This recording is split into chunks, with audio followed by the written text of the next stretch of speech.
i jap dorëheqjen. Edi Rama largohet nga posti i kryeministrit. Në një zhvillim dramatik që ka tronditur themelet e politikës shqiptare, kryeministri Edi Rama ka njoftuar dorëheqjen e tij nga posti i kreut të qeverisë.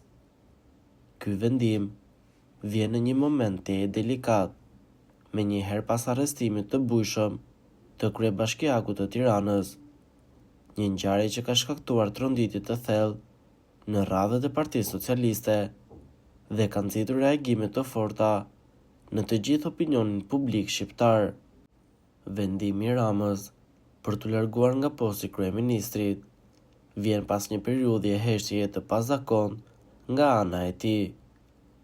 Në ditët e para pas arrestimit të kryebashkiakut, Rama kishte mbajtur një qëndrim të rezervuar, duke bërë vetëm komente të pakta dhe të matura për situatën.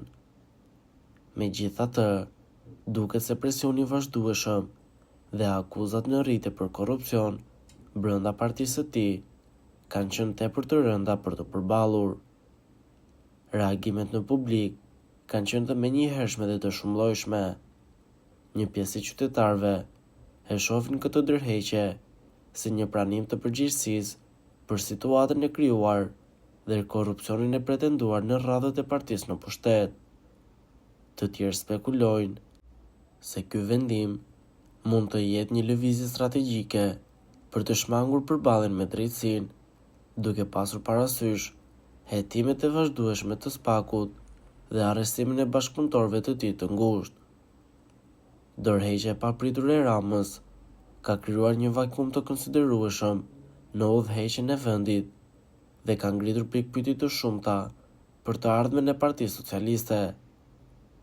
Strukturat drejtuese të partisë janë mbledhur urgjentisht për të diskutuar hapat e mëtejshëm dhe për të gjetur një zëvendësues të përkohshëm në krye të qeverisë. Ndërkohë opozita e ka interpretuar këtë zhvillim si një konfirmim të akuzave të tyre të vazhdueshme për korrupsion dhe keqeverisje. Po ju, çfarë mendimi keni për këtë situatë? Komentoni mendimin tuaj dhe mos harroni të na bëni like dhe subscribe.